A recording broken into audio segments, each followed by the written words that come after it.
Hello everybody, it's that college football guy here with another video. Yeah, I'm parked here. I'm in a little mom and pop truck stop I like here in Glencoe, Kentucky, off I-71. I was planning on posting this video earlier in the day, but we had a little bit of a screw up. Not really a screw up, I got screwed. But the parties involved are hearing it. I had a load that I picked up going to Clarksville, Tennessee. Well, this other driver also had a load going to Clarksville, Tennessee. And he had to get home, and his appointment time was later than mine. And so they had a swap so you can get home. Okay, I understand that. That happens. He had to get home. No, he didn't. He goes out, picks up the load, my next load I was going to have, which was heading south to Alabama. He took that load. Left me with this one. His dispatcher says, should be that big of a deal. Hangs up, won't answer anybody's calls. Really? I get to the place to deliver, and what do I see? 18 pallets of water all over the floor of the trailer. I wonder, was this guy doing donuts in the parking lot with this damn thing? What are you doing? So, since I'm the driver, I had to restack 18 pallets of water. Only one box got damaged, but 18 pallets of water in box. I was not happy.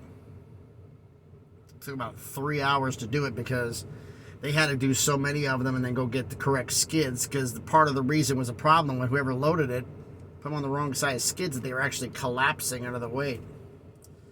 So they had to get the right skids in, the other company, so all this got marked down. I took pictures. I can't post pictures here. My work said I could get in trouble legally, so I'm not going to do that. But yeah, the boss found out about it. The dispatcher in question who booked me out here found out about it. Oh, it's not that big of a deal. Well, the problem was the load I was going to do originally after this one. The load I was delivering. And this one I'd done before. There's special rules, special stuff you have to have in order to do things. It's a procedure. They're very particular. Everybody's been trucking knows there are certain customers you have that are just a pain in the butt because they want certain things a certain way no matter what. Once you've done it a couple times, you know what to do, when to do it, so you're just like going in, but go through the motions and knock it out, and they're happy. Well, Dingbat, I'm going to call him that, supposed to unload the trailer at one particular door. He dropped it in the middle of the yard and bailed. Took off. So one of the day guys had to come out and actually do the delivery, and we got charged a late fee because he left. He then went and picked up my Alabama load, didn't have to go home, and then took the Alabama load because he lives in Nashville, which is not that far from Clarksville. He went south to Alabama to get the miles. This wasn't about that. So somehow, some way, it got up to the company vice president, found out what this guy did, what the dispatcher did, and all I got told was, well, somebody doesn't have an ass left. Dispatcher got chewed out pretty bad. So I was going to make my video, but instead spent 3 hours unloading trailers, so I couldn't do this in the afternoon. So now we're doing it in the evening, and we're starting it up. Actually, I'll do the time at the end of this. We'll see what happens, because everybody knows with these late ones, it's taking 12 hours to upload, which is stupid. But it's the way it is. But as promised from yesterday, this is the Alabama Crimson Tide, who had a great year as always, but some people said, oh, they disappointed. Why? Because they didn't win the SEC? You can't win it every damn year, guys. Come on, you got to let them. Somebody's got to win it. Somebody team can't win it all the time, then it's no point. But they had a couple of losses, and now they're going to be having a different schedule this year, and we're going to see what happens. Can they actually challenge to win the SEC again? I will not rule Alabama out from doing exactly that. But this is a scheduled preview for Alabama, not predictions. I'll get into those just before the start of the season. But a preview. We're going to compare the non-conference games from last season and this season. We'll decide which one's tougher. And then we'll go through the entire season of last season's schedule and this season and decide which one's tougher. And we'll do some housekeeping at the end of the video. So, shall we get into this? Enough fun, huh? All right. Non-conference games last season. Home against Utah State, at Texas, home against Louisiana Monroe, home against Austin Peay. 1 Power 5, 2 Group of 5, 1 FCS. Power 5's on the road. This season's non-conference games. Home against Middle Tennessee State, home against Texas, at USF, home against UT Chattanooga. 1 Power 5, 2 Group of 5s, 1 FCS. One of the Group of 5s is on the road. That Texas game last year for Alabama was no joke. They survived. They won. They survived Texas. Now they got to play them at home this year. But the fact that game last year was on the road, I got to say last year's non-conference games are tougher just because of that. Now let's look at last season's schedule. Start off week 1, home against Utah State, 155-0. At Texas, survived and won 20-19. Home against Louisiana Monroe, won 63-7. Home against Vanderbilt, won 55-3. At Arkansas, they won 49-26. Home against Texas A&M, which has been a problem with Jimbo Fisher. They beat them a couple years ago. Does this idiot see who's right there behind him?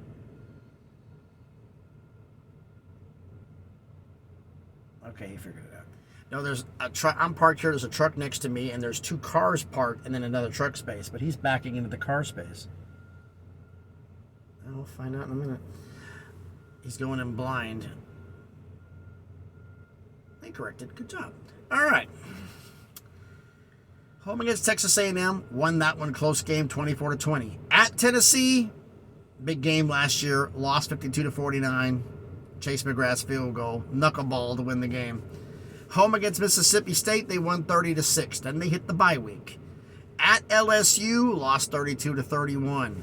At Ole Miss, won 30-24. Home against Austin Peay, won 34-0. Home against Auburn, won 49-27. They went into the Sugar Bowl and played Big 12 champ Kansas State and won 45-20, finishing the season at 11-2. This season, home against Middle Tennessee State, home against Texas, at USF, starts off conference play home against Ole Miss. That could be interesting because it's happening earlier in the year. At Mississippi State, at Texas A&M, home against Arkansas, home against Tennessee. Then they get the bye week. Home against LSU. At Kentucky, home against UT Chattanooga, at Auburn. Well, which season schedule is tougher? Why don't we look at the road games from last season and this season? Well, basically, the road games always tell the tale, right?